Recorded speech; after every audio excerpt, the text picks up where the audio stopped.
This is Bumper to Bumper, the car show. Drive in anxious and cruise out confident. With the best automotive information for your vehicle. And now your hosts, Matt Allen and Dave Riccio. Well, good morning, everyone, and welcome to Bumper Radio. I am Dave Riccio. Matt Allen is out, so I brought in John Riggle, the lead diagnostician at Tri-City Transmission, to help me help you with your car. At Bumper to Bumper Radio, we're helping you, the motoring public, have a better overall car experience. So if you got car questions, I guarantee you we got answers. So we encourage you to give us a call at 602-277-5827, 602-277-KTAR. And I don't know if I can guarantee those answers, but I guarantee you we'll get you something, at least get you pointed in the right direction. Yep. So today on the Bumper to Bumper Roadmap, we've got an email of the week, of course, open phones and text. And I tell you what, John, intermittent issues, and this is something that came up in our shop this week. We literally had 4 cars that would not act up for us. Yeah, absolutely. And rule number 1 in the diagnostic flow chart is confirm the issue. Yeah. And without that, all you can do is speculate, and all you can do is guess. And I know it's got to be frustrating for consumers, and that's why I think we should talk about it. Yeah. Because what happens, I'll just paint a picture for you folks, is that John's out there and he's driving a car, and then he sets it aside and let the engine warm and heat soak and scans it, puts it up in the air. He's doing all these things, and he comes in and he goes, Dave, man, this thing, there's no codes, it's doing nothing wrong and nothing going on. Call the customer and see what they're experiencing. I mean, we've got the questions we already asked them, but see what's going on. So we've had their car for a day, and we've messed with it. And we call them up and say, hey, your car's not doing anything for us. What do you mean? You can't figure it out? Rule number 1 of how to offend your technician. There you go. Right there. Believe us, we got better things to do than sit around and look at a car that we can't figure out. But intermittent issues are really a problem for the consumer and a problem for the shop. I mean, John, you made the comment that fixing a car is not a problem. How much it's going to cost and how long it's going to take, that's the hard part. That's the hard part, yeah. I can fix cars all day long, but I have a tough time telling you how much it's going to cost and how long it's going to take before I know what's wrong with it. Well, the only car that I ran into that I couldn't fix was actually Mike Russell's truck. And yeah. we probably could have fixed it. We would have just had to take that body off and stick it on a different F-150. There's only a couple of things you need: time, incentive, information, and the correct tooling. Well, incentive is money. And unfortunately, sometimes you run out of money, you know. Right. The next step on his car was pulling the motor apart. Yeah, that exactly was the next step, and he did not want to go there, not for what he spent on the car and all that stuff. Didn't make any sense. So, yeah, but intermittent issues, I mean, we don't mind intermittent issues. I mean, it's kind of fun because it's like solving a puzzle when we get an intermittent issue. Yeah. But we have to have good communication with the customer. Sometimes we got to put the customer in the car and drive it with them so we can experience what they got going on.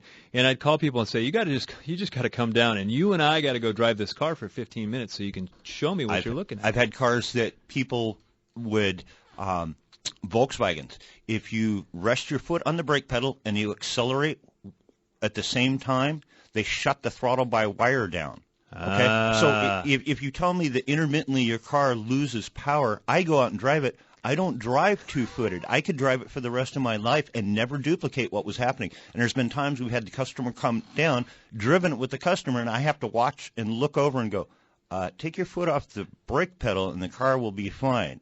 You know, so. That one's more a case of a loose nut behind the wheel, right? Well, but my grandfather's a 2-footer, so he couldn't drive a Volkswagen. That's right. But that's down to verifying the complaint. Right. That's why it's so important. There was nothing I could fix on that car that would fix that car for that customer. I had to fix that customer. You know.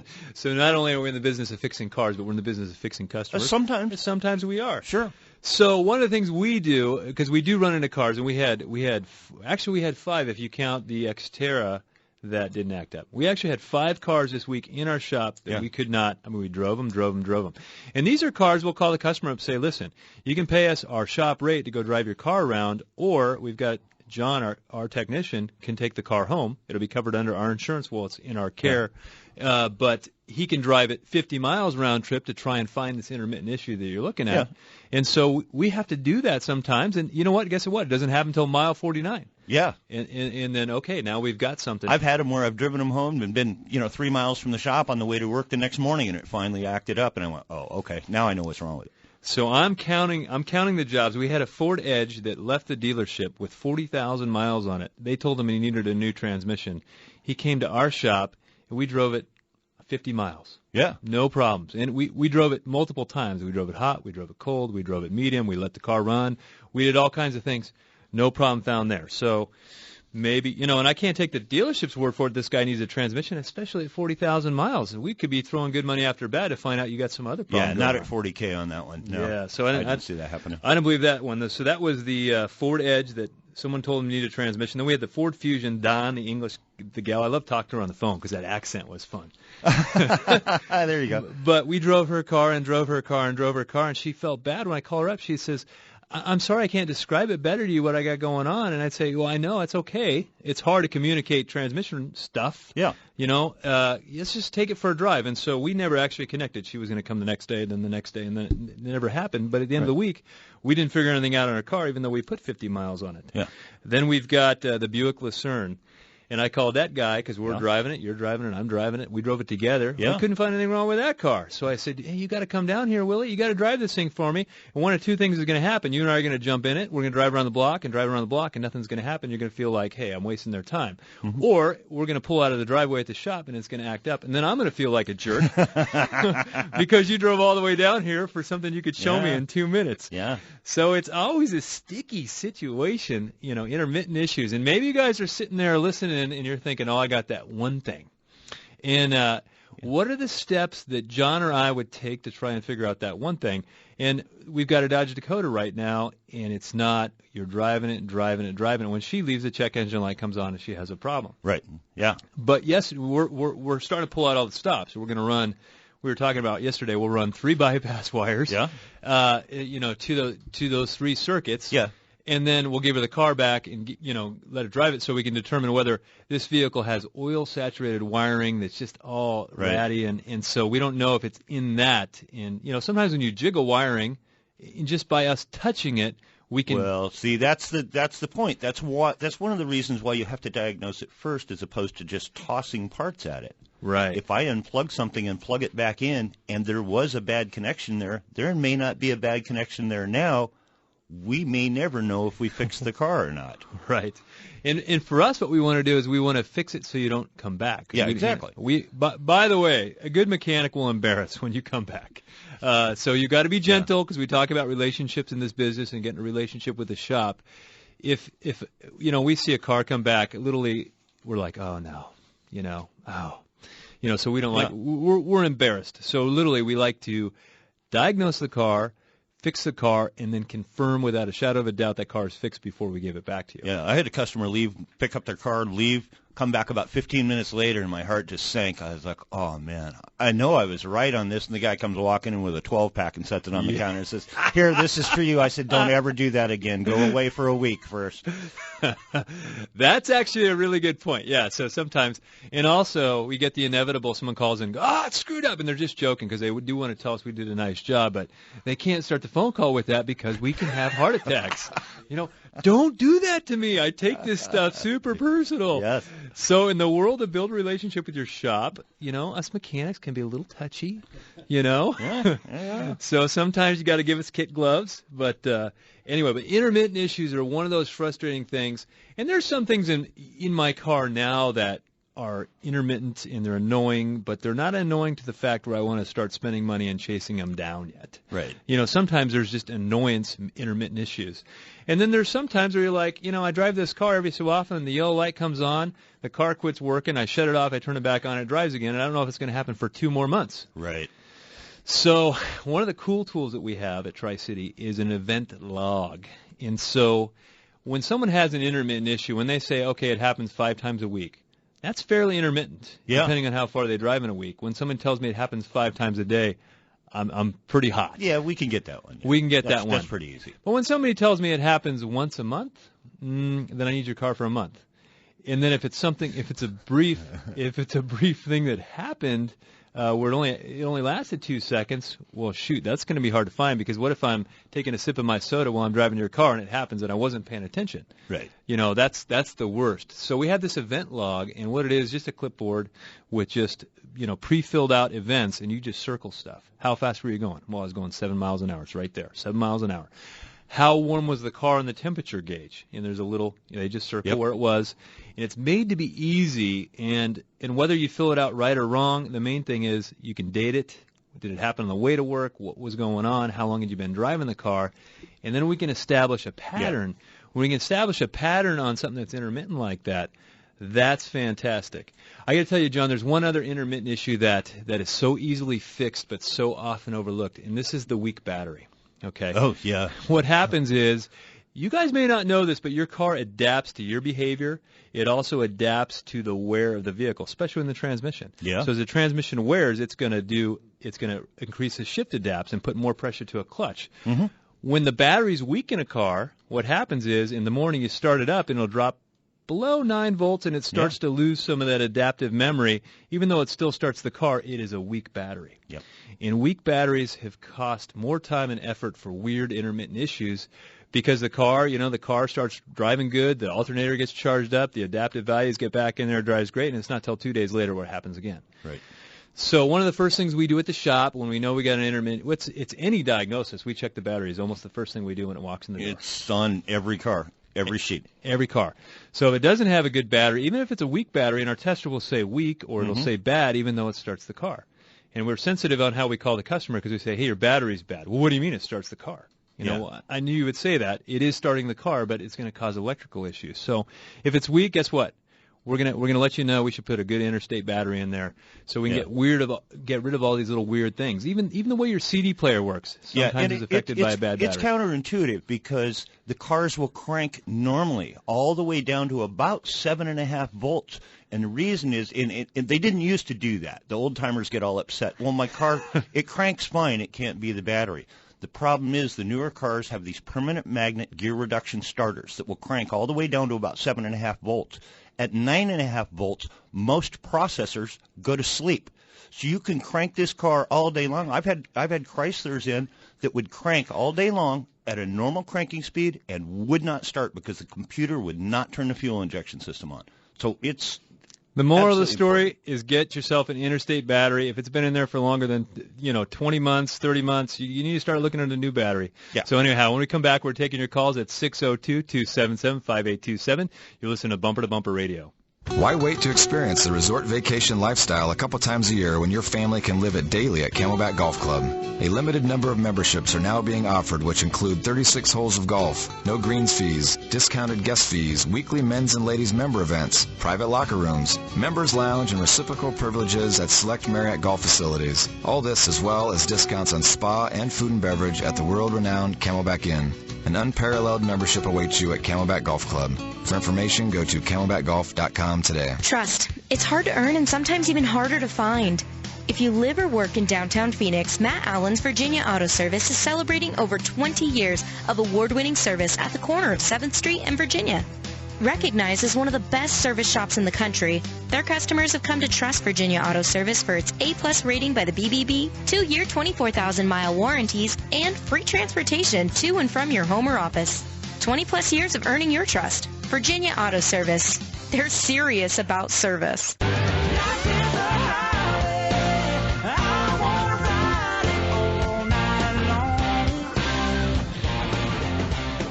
Well, welcome back to Bumper Radio. I am Dave Riccio. Matt Allen from Virginia Auto Service is out, so I've got John Riggle in to help you with the car. John is a lead technician at Tri-City Transmission. He does all of our diagnostitioning. I guess if that's a word that I'm going to make up. Yeah, it is today. It's in Dave's Webster's Dictionary. Okay.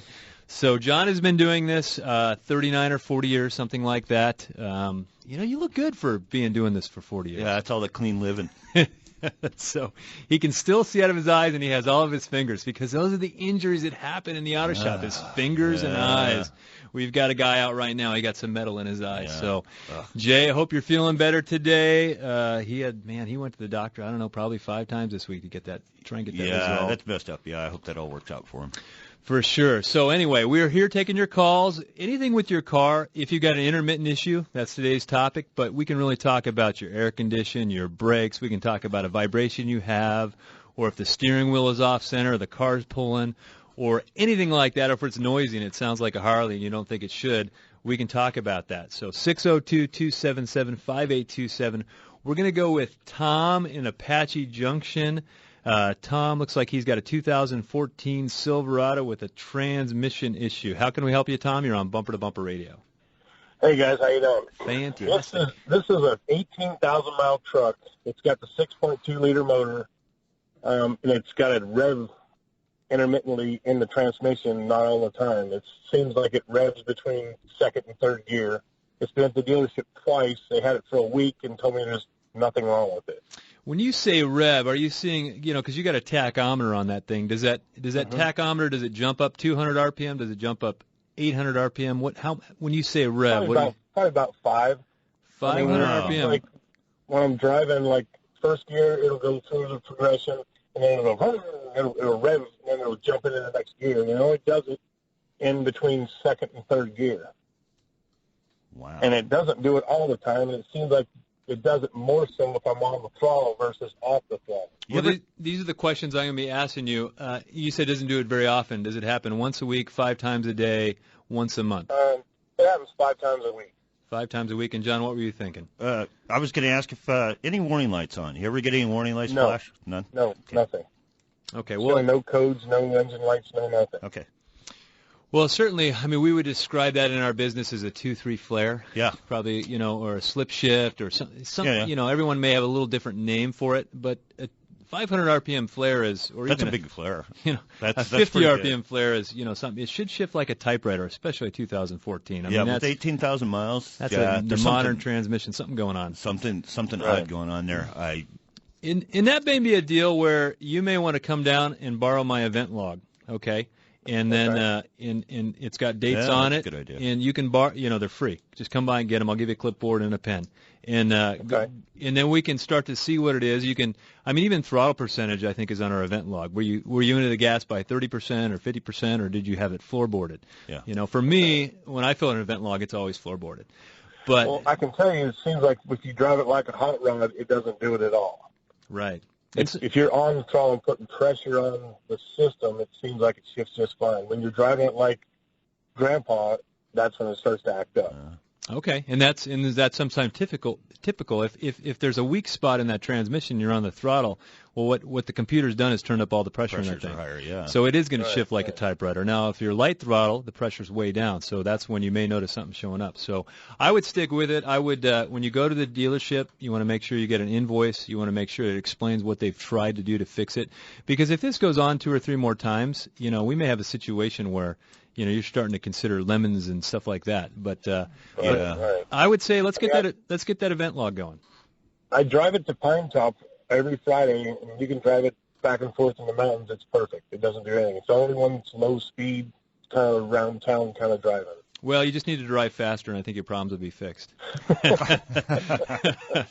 So anyhow, well, I'll burn by them and get that information, and we'll see if we can. Because the dealership said it's perfect, and they had it for a week. Right. It's not. But then when I put the technician in the truck with me, it won't do it. I know, and then you feel like a jerk. But that's where the event log is saying, "Hey, that's what we're talking about today." Yeah.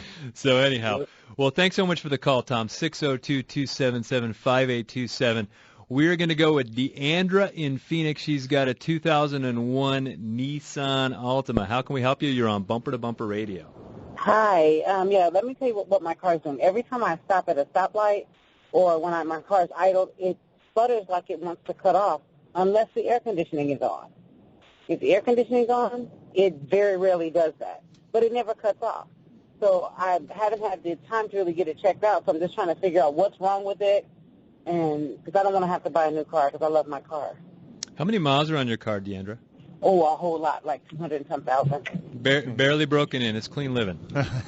So, all right. It looks like John has something for you there. Yeah, I need to go through a basic checkout on that and see what's happening on that. It's probably not controlling the idle speed it really sounds like it's not controlling the idle speed for one reason or another. That could be something as simple as carbon on the throttle blades. It could be a vacuum. It could be a lot of different things. So somebody needs to go through and do a basic fundamental diagnosis on it and see where it's going. And this phone call comes up a lot, is that my car, if the air conditioner is on, it idles real low and it runs rough. Mm-hmm. All we've done by turning the air conditioner on was we've turned on the AC compressor. So we've added load to that engine. And so if it's already idling bad or barely wants to idle and we throw a little extra load on it, now it's going to feel real bad and it's going to drag it down. Yeah. And the other thing that comes up, too, as far as roughness, you got all those miles on there, is engine mounts. Mm-hmm. Engine mounts, over time, they start to sag, and there's just no rubber left in them. It's just like an old pair of shoes. You don't know how much foam is worn out of that shoe until you get a new pair of shoes, and you're like, wow, man, I'm light on my feet. I almost even feel athletic today because I got new shoes on. So motor mounts definitely become into play with some of those older four-cylinder motors. This comes back to what we were talking about, system codes and circuit codes the other day, though. There's a lot of different things that can cause this kind of symptom, and you have to kind of rule out certain things and focus on what actually is the cause. For sure. Well, thanks for the call, Deandra. We're going to sneak in Ted here before we go to break on an 05 Jeep Wrangler. How can we help you, Ted? You're on Bumper to Bumper Radio. Hi. Yeah, I had the transmission rebuilt probably about 15,000 miles ago now by a real good shop. And at the time, we replaced the computer at the same time, and they warned me that my O2 sensors were going to cause me problems.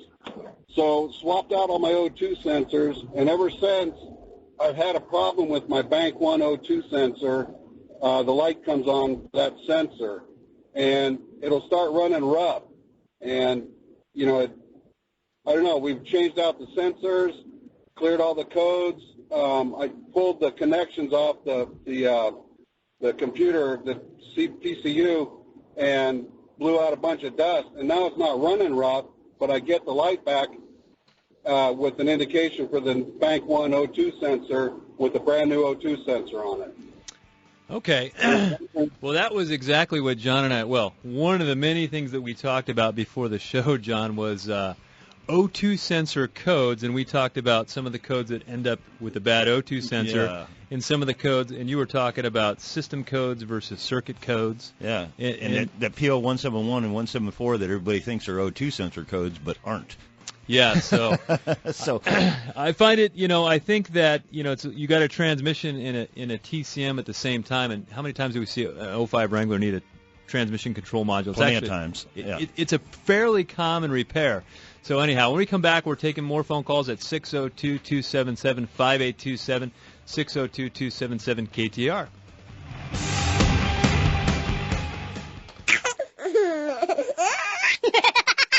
It sounds like they've just had the accurate automotive experience. We're family-owned and operated and have served the Mesa, Tempe, Gilbert communities for over 22 years. We focus on building long-lasting relationships and, listening to you so that we can understand, meet, and exceed your expectations. One location, 14 bays, 88 years of automotive expertise, and a passionate commitment to customer service and excellence. My name is Lee Weatherby, and I approve this message because it's true. We love what we do, and we want to do it for you. Accurate Automotive, the home of friends serving friends.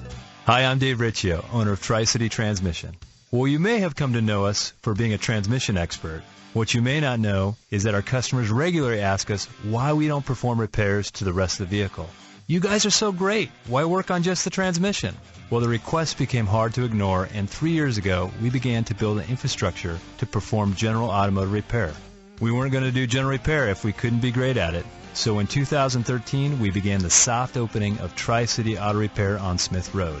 We brought on ASE Master Technicians to work side by side with our Master Transmission Technicians. The combination of the best in both of these trades has created a synergy that allows us not only to fix your transmission, but to service and repair your whole car, and to do it well. Let's face it, the modern car has become so integrated. We believe all of our expert knowledge puts us ahead of the curve. Find us at TriCityTransmission.com or TempeAutoRepairShop.com. That's TempeAutoRepairShop.com. There's nothing more important than family. Hi, Kurt Rock for Kurt's Auto Repair. Family owned and operated and bumper to bumper radio preferred. We've been taking care of Valley families and their auto care needs with a perfect Better Business record for over 27 years. Come experience the difference our ASE Master Techs can make for you and your family at Kurt's Auto Repair. Just east of I-17 at 22nd Avenue and Bell Road, or online at mycarhurts.com. Gas or diesel, foreign or domestic. If your car hurts, results. Take it to Kurt. Arizona's news station. KTAR. On air, 92.3 FM. Online at KTAR.com. And streaming live on the KTAR News app. Your breaking news and traffic now. It's 11:30. I'm Tom Perumian. Here's our top story. Thousands of activists are in Washington, D.C. today for a day of protests at the People's Climate March. Demonstrators are protesting against what they say are the president's anti-environment policies. Senator Maria Cantwell of Washington State addressed the crowd. This administration is trying to roll back policies that are going to save our planet in the future. Locally, more than 1,000 protesters gathered at the Arizona Capitol grounds in solidarity with the demonstrations going on around the country. A hacker claims to have stolen the upcoming season of Netflix hit series Orange is the New Black and is asking for an unspecified ransom not to release the entire 5th season online. The hacker, who goes by the name The Dark Overlord, has already purportedly uploaded the first episode to an illegal file-sharing service. Now for a check of traffic, here's Mike Daniels in the RMEGold.com Traffic Center. Thanks, Tom. We do have a crash off to the side, Loop 101 westbound just west of 7th Avenue. Crash on Loop 202 westbound right there to 51 to watch out for, and an injury accident at Thomas Road and 31st Avenue. This report brought to you by Midwestern University. You want comprehensive health care? We are your healthcare team. Midwestern University, your family's home for health care. I'm Mike Daniels, KTAR News. Clear and breezy this afternoon with warming temperatures over the next few days. Highs in the low 80s today, the low 90s by Monday. Overnight lows will be in the upper 50s to low 60s. Right now, it's 74 degrees in Goodyear. Weather is brought to you by Howard Air. I'm Tom Perumian on Arizona's news station, KTAR News. Whether you're a lifelong dirt road driving, tackle box toting weekend warrior or an outdoor lifestyle rookie, from the desert to the mountains of our great state, Mike Russell has the outdoors in Arizona covered. This afternoon at 1 with Get Outdoors. Only on KTAR News 92.3 FM and streaming live on the KTAR News app. Here's what Carrie from Tempe had to say about her experience with Good Works Auto Repair. As soon as you realize, I need to get some work done on my car, I'm sure the thought occurs to you that you're about to get taken for a ride. I used to share the same sentiment and wondered if the shop was going to make something up and have me spending hundreds of dollars instead of $30 I was planning on for a simple oil change. This is one of the reasons I will only go to Good Works Auto Repair.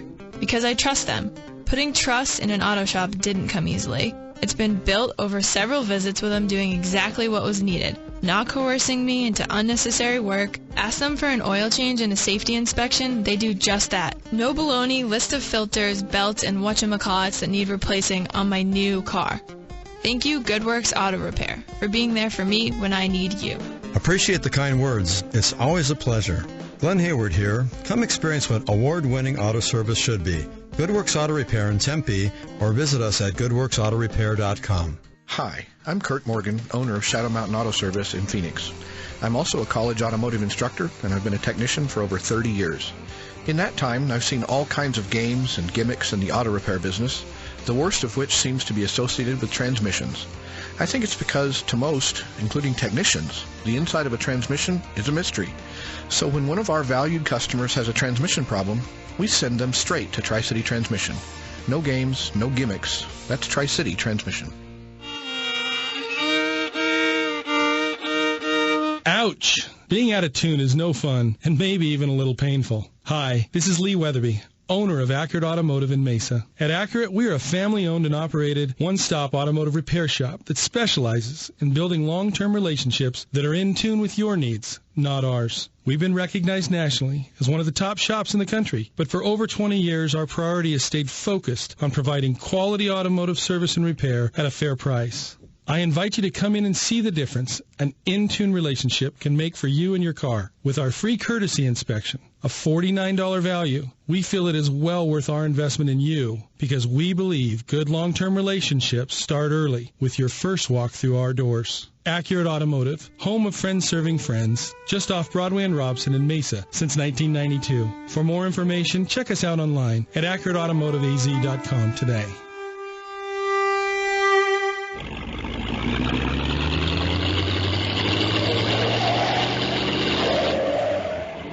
fix it or forget it. This is the show that'll help you decide what to do with your car. Bumper to Bumper Radio. KTAR News on 92.3 FM. Well, welcome back to Bumper Radio. I am Dave Riccio. Matt Allen is out. I just got a text. It came through. You can text us at 411-923. This one says, listening from Barcelona, have a good show. That's actually Matt, So, hey, Matt, hope you're having a good time. Don't drink too much. Don't eat too much. You're going to have to work it all off when you get back. Yeah. So anyway, we've got John Riggle in studio with me. John is our lead diagnostician at Tri-City Transmission, and he's helping me help you with your car. And then Bumper to Bumper Radio, I just want to take a moment to explain it. It is a radio show to help keep you in the know about your car. And the hope here is to remove anxiety from something that is such a confusing thing for people. And do I need to spend all that money? Do I really trust this guy? Don't I trust this guy? And so just to kind of know what's going on and some of the process that happens and some of the things that we see every day. And maybe we talked about something today on the show that you're like, I missed that. I wanted to hear what he had to say, or I caught the tail end of that. You can go to our website and listen to our podcast. If you want to go to the iTunes store, we're in the iTunes store. You can look up Bumper to Bumper Radio, and you can see all the topics. We talk about brakes. We talk about catalytic converters. Let's say you're at a shop now, and they tell you your catalytic converter's bad. You're like, what did those guys say about catalytic converter? Hey, just go to our podcast, find the podcast on catalytic converters, and there you go, so that when you talk to the shop, you feel like you have a good understanding of what they're talking about. But anyway, here on the show, you can get a hold of us at 602-277-5827. Yeah, so we're a radio show, but at the same time, we're a network of auto shops that you can find at bumperradio.com, bumpertobumperradio.com. So especially if you're new in town and you don't have a relationship yet and you want to know a place where you can go where you're safe and you don't have to hold on to your wallet like somebody's chasing it, put your wallet in your front pocket so nobody grabs it, that kind of thing. None of these shops are that kind of shop. These are shops that guarantee your 100% satisfaction as long as there's an open dialogue. And folks, if you don't have an open dialogue with people, you're going to walk around unsatisfied. Yep. So that's a rule of life. We have to be willing to communicate around uncomfortable situations. So anyhow, let's get to the phones. We're going to go with John in Surprise 2014 Honda CR-V. How can we help you, John? You're on Bumper to Bumper Radio. Yes, I have on my hatch, my lift, when I try to open up the hatch in the back, it feels like it's locked. I may have to try to open it and pull on it 3 times before it'll open. And when it really is bad is when it's cold out, it's even harder to open it. Is it so the latch itself, so the lever you're going to pull on the handle, and do you get a click out of it like something released or no? No, I get no sound at all. I think it's the little button or whatever that's underneath the latch. You have to push that in maybe 3 times before the latch will open. But when it's cold in the wintertime, it's even worse. And then when you actually do get it open, then it works fine until the next morning. Now, is this one of those electric ones where you just push a button and it works, or is it actually a mechanical lever? No, it's a lever like underneath the hatch where you have to put your hand under there and actually touch that lever and then pull it up. Okay, well, I think we're starting to deal with either a bad latch, John, possibly. Yeah, or a handle assembly. It may actually be up in the handle assembly underneath there. The only thing you can do with that is actually have somebody take it apart and physically look at it and see what's going on there. I think you'd be able to see something with that. Yeah, and sometimes when things like that, when it's cold out, grease gets a little hard, a little sticky if something's not quite working right. Mm-hmm. Temperature, people don't realize how much temperature really affects cars. Yeah. And when somebody's talking about intermittent issues, and when we're talking to them, we say, well, does it happen when the car's hot? And I mean, like, it's hot outside because it could be 110 degrees. But when you start your car up, the engine is not up to operating temperature, even though it's hot outside. Yeah.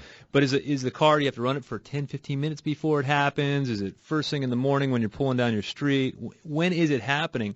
That's good information, and that's something you can pay attention to. So if you have one of those things that happens, his information there. It's his information's good. Yeah, that's one of those things where if we brought it in the afternoon, left it overnight, somebody could duplicate it in the morning, pull the thing apart, and see what's going on with it. For sure, but somebody's going to take that thing apart. And if you're looking for a good shop, bumper-to-bumperradio.com. If you already got one, I'm sure they would be happy to take a look at that and get that fixed for you. So we're going to go with Robert in Phoenix. He's got a 2006 Chevrolet Trailblazer. How can we help you, Robert? You're on Bumper to Bumper Radio.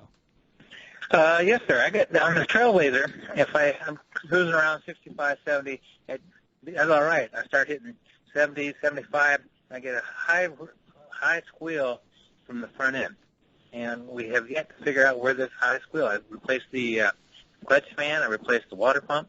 I still can't figure out where it's coming from. It's actually sounds like it's under the engine compartment. It's not in the car like a squeal. Right. It sounds like it's coming from the engine compartment, and it only does it between 70 and 75. Not a lot changes in my mind in the engine compartment between 65 and 75. To be honest with you, John, we're in fourth gear. Everything's running. I start to think of air noises. I could be, that's one of those things. You have to have somebody sit on the hood and drive the thing down the road and see if you can, come up with a direction here. That's a tough. There are things, there's things you can watch, AC pressures and stuff like that. You don't know. You may have an AC clutch that maybe at that higher speed you've got some load changes. Belts do the same thing. You can have belts where you really put a little bit extra load on them at the higher RPMs like that. Man, that's just a tough one. That's one you have to hear it and kind of try to rule things out. Yeah, that's the other thing. Robbie, you sound like a little bit. Are you somewhat of a do-it-yourselfer? Do you do some of this repair work yourself, or are you just taking the shop and they're doing these things? I do about 90% of my own. Until it starts getting to the electronics and the computers. Take the belt off and go drive it real hard, real fast before it overheats. And that's one of the tricks that we would actually try to do. Yeah, and when I hear a noise, that's the first things I start doing is just starting pushing buttons. Get it up, get the speed happening, turn the AC on, turn the AC off. One time we were dealing with a noise in a vehicle, and this person had tried a lot of things, and then I was driving the car and just cracked the window, and the noise went away. Oh, yeah, There you go. It was one of those noises that was actually an air noise inside the vehicle that was creating a whistle. Yeah. So you really never know. So, roll the window down, crack it a little bit, see what happens. Yeah. So, these are the things that we do, and literally we have a GoPro that we have mounted under the hood when we want to see what a hood noise looks like. Literally just, try different things. Headlights on, off. Headlights change load on the alternator. So, there's a lot of different things you can try and just see if anything seems to make it consistent or effective. Adjust your power seat. Okay, that's not going to do much. And noises are the worst, and he's got an intermittent noise. So, isn't it funny, John, when somebody say, hey, can you come take a look at this noise my car's making? You can't see a noise. You can't see a noise. You can hear a noise. You can hear a noise, but I can't see it. Hey, John, would you come take a look at this? No. No, I don't want to. Anyway, thanks for the call, Robert. 602-277-5827. We're going to go with Sharon in Apache Junction with a 1994, looks like a Mercury Cougar that's overheating. How can we help you, Sharon, with your Cougar? Oh, hi. It's actually my mother's, and she's in Tennessee, and I'm in Arizona, and she has no one to fix it. She's 86 years old, so I didn't know of a mechanic there, so I called a mobile mechanic that I got offline. And they came out and did a diagnostic on it and charged for that and charged for the trip charge. And they said that it was because the car was overheating, and it had been overheating for a while, and she just carried water to put in it. And my question is, they said only add antifreeze, no water to the cooling system. And I've had other people tell me water's okay, and then other people saying no, just antifreeze because the water rushed everything out. Well, they anyway said it was a tube that went from the water pump down to the engine block, and the nipple that went in was all rusty, and they were going to replace all that. Well, when they did all that, then he said the serpentine belt needed replaced, radiator needed flushed, antifreeze, oil change. I had them do all that, and $161 later, after they started the car and everything, said things were fixed, it wasn't running smooth, and said it wasn't safe for her to drive because it would stall out and somebody would probably crash into her. Right, So they're just saying a lot of pressure was built up in it after they fixed it, and it's probably a bunch of rust because when he flushed out the radiator, it was a bunch of rust. Well, Sharon, it's going to be clogged up somewhere. Yeah, it's going to be really hard for you to try and resolve this for your mother when she's in another state. Yeah. And when you got a car that's 1994, and yeah, you should put coolant in a cooling system. Yeah. Not water because it really corrodes things. But what they may be afraid of is when we fix a coolant leak, we got a car that's got a gross coolant leak. We don't know until we fix that coolant leak how tight the system is. So we could have a blown head gasket. Yeah, and that's kind of what the whole story fits too. When you talk about adding water to it, having to repeatedly add water to it, rusting cooling system, and then the kind of key was that rough run there at the end. It's not sounding good. That may not be good. So anyhow, it may be something where, you may want to go out and take a look at the car yourself to try and help your mother as best as possible. At 86, you certainly want her driving a safe car. Yeah. You don't want her broke down on the side of the road, even if it's getting her a modern car that's fairly inexpensive, like Kia, Hyundai, and something 94 like that. Cougar's starting to get pretty old. Even even if the car doesn't have a lot of miles on it, the age is going to start to take its toll on that one. So anyhow, when we come back, we've got Davey in Phoenix with a Venture van. We've got Diane in Scottsdale with a Porsche Cayenne, Anthony with a 97 Acura CL, and Levi with a Ford F-150. You're listening to Bumper to Bumper Radio. We'll be right back. Trust. It's hard to earn and sometimes even harder to find. If you live or work in downtown Phoenix, Matt Allen's Virginia Auto Service is celebrating over 20 years of award-winning service at the corner of 7th Street and Virginia. Recognized as one of the best service shops in the country, their customers have come to trust Virginia Auto Service for its A-plus rating by the BBB, 2-year 24,000-mile warranties, and free transportation to and from your home or office. 20-plus years of earning your trust. Virginia Auto Service. They're serious about service. Hi, Lisa Henry with Russ Lyon Sotheby's International Realty. Have you been thinking maybe the time is right to move, but you're not sure if you have enough equity in your home or if it really is a good time? Well, home values have increased significantly over the past few years, and interest rates are still historically low. For how long? No one knows. But for every 1% increase in the interest rate, the result is about a 10% loss in purchasing power. So it might be a really great time to sell your home and either upsize or downsize to a new home while the interest rates are still low. Contact me via my website at lisareneehenry.com or direct at 480-330-9530 for a no-obligation market valuation on your home and to hear about our global online marketing plan designed to sell your home quickly for top dollar. Again, that's lisareneehenry.com, 480-330-9530. Come experience the difference a truly customer-focused real estate agent can make.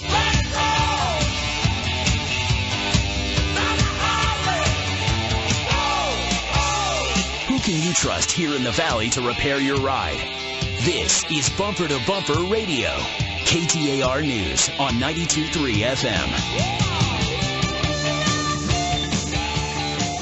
Well, welcome back to Bumper Radio. I am Dave Riccio from Tri-City Transmission. Matt Allen for Virginia Auto Service is out, so I've got John Riggle in to help you with your car, and we are taking phone calls, and we're going to go with Diane in Scottsdale. She's got a Porsche Cayenne 2005. How can we help you, Diane? You're on Bumper to Bumper Radio. Good morning. Thank you for taking my call. I do appreciate it. Absolutely. I'll try to be really brief. I'm not good at this in regard to car repair, but I'm new to the area. Either are we. No, you guys are really cool. I'm from Brookfield, Wisconsin. I've got a 2005 Cayenne. I'm probably one of the first of 10 that bought the 205 when it first came out. And this is what's happening. I took it to Porsche North Scottsdale.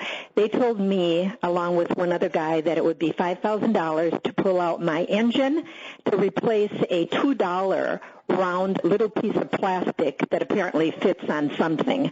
So I'm calling to ask you what your opinion is. The second thing that just developed is that if you're standing in front of the hood, directly underneath the passenger side, there's a water leak. And the light will come on the dash and it'll say check coolant. So we put distilled water on it. It's good for a couple of days. Then the light goes on, and then when I stop the car, turn it off, I took pictures of it. Little drips of water come down, and it gets to be probably the size of a dollar bill, but circular. Right. Does that make any sense? Any of this bumbo that I'm saying? Well, we can work with all that. I happen to personally know the guys up at Porsche North Scottsdale. Yeah. You know, Mike runs the service department. He's been working on Porsches. You know, there's some dealerships that I really like. Yeah. I really like those guys. Yeah, and then he's got his right-hand man, Tom, up there. They're a good shop. So, so if they tell you something, you can trust what they're telling you. I don't know what this little piece of plastic is that they need to pull the engine for or anything like that. It's probably more than that, but sometimes we tell people, you know, the part may not be that big a deal. It's getting to the part, you know. That may be the big deal. And as far as the coolant leak, you don't want to. You're from Wisconsin, you know. It didn't get real hot there, maybe a little humid. But here in Arizona, if you got a little coolant leak now, come July, your engine is going to cook. Yeah. So that you needs got to be addressed. You got to fix that. You can't not address that. So I'm going to say, and an overheated one of those will make the $5,000 look cheap. Okay. So, yeah. John, you're being very honest this morning, but yeah, you don't want to take a small problem and make it a bigger problem by ignoring it. So I would go up there. I'd talk to Mike. You know, tell him you called Dave on the radio, and he'll know exactly how to handle things and maybe walk you through it. Sometimes it's just a matter of them explaining more to you.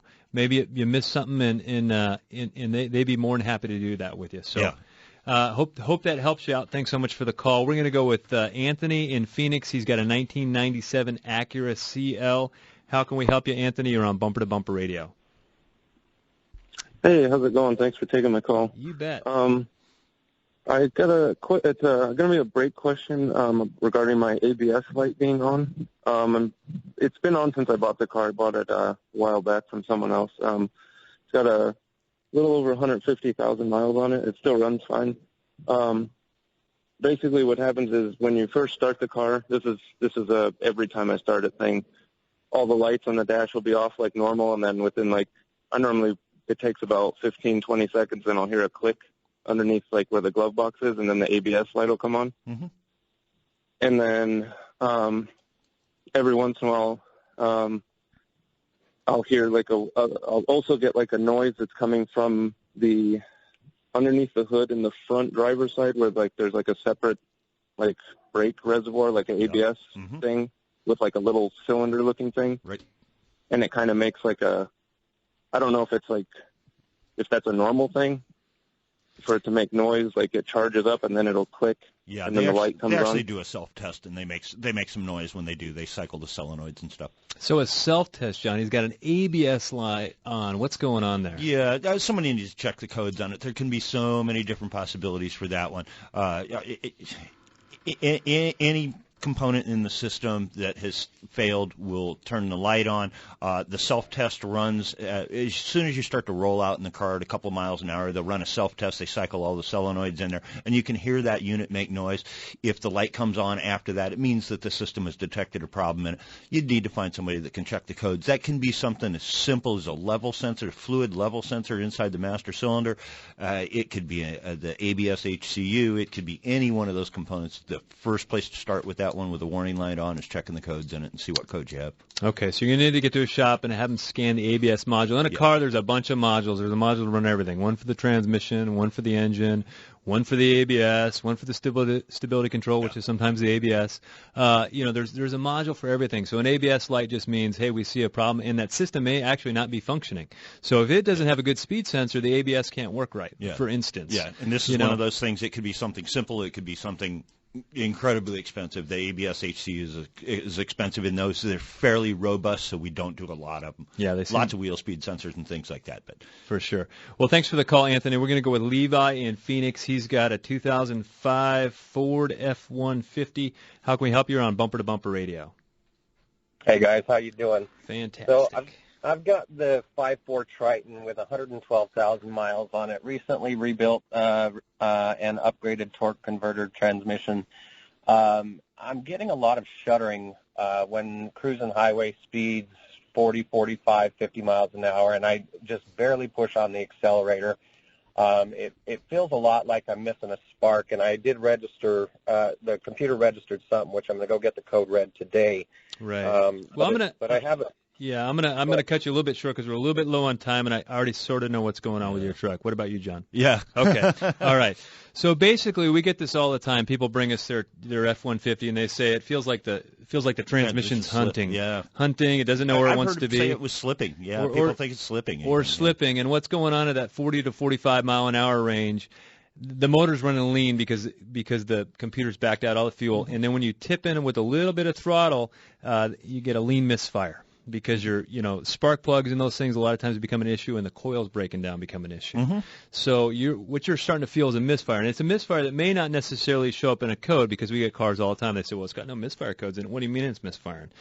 Believe me, it's misfiring. Yeah, if he's got a code, he said the check engine light came on. If he's got a code, he's lucky. Yeah, exactly. A lot of those don't code. Yeah, and that's the one thing. Can't you just plug in it? It tells you what's wrong. A lot they don't code. Yeah. So odds are plugs and coils. Yeah, plugs and coils is probably going to fix that. If I was a betting guy, I think I'd put my money on that. Pretty good bet. Unfortunately, that one is if that is the L motor, it is probably a spark plug breaker. So that is something you want to do some research on before you tackle that one as a do-it-yourselfer project. Exactly. Another thing too on that one, I always say, don't give it to I say give it to a senior technician in the shop. Yeah. Not the kid that's just barely getting his tools started, because it gets real expensive if somebody breaks a spark plug off in the head. You don't want that to happen. Yep. So anyhow, thanks for the call, Levi. We've got Davey in Phoenix. He's got an 04 Chevy Venture minivan. How can we help you? You're on Bumper to Bumper Radio. Well, I'm having an overheating problem, but the mechanic has given me a new radiator. Has tested everything. When I turn the air conditioner on, the temperature goes down. So they even reset the secondary fan to where it will come on sooner, and it's still overheating until I turn the air on. Yeah, I'm immediately, John, thinking of cooling fans. I'm thinking of cooling fans. She mentioned cooling fans because there's a couple of cooling fans under the hood. One that may come on with the engine temperature as far as Yeah, and there may be a condenser fan, and the condenser fan works when the AC comes on, and the other fan may not be, where the actual engine cooling fan may not be working on that one. Exactly, and sometimes I've seen fans where they're turned on, but they're weak. Yeah. So they're not pulling the volume of air that they should be pulling. I've seen them turn on and spin backwards. That's a problem. Yeah. That doesn't work very good. So anyhow, thanks for joining us today. Thanks, Carrie, for keeping us on point. Thanks, Bree, for running the dials. If you guys are looking for a good auto repair shop and you don't have one, or you're not sure about the one you got, go to bumper2bumperradio.com. There's a list of a dozen or more shops there that all over the valley that you could feel safe about going there and taking your car there. So we'll see you next week.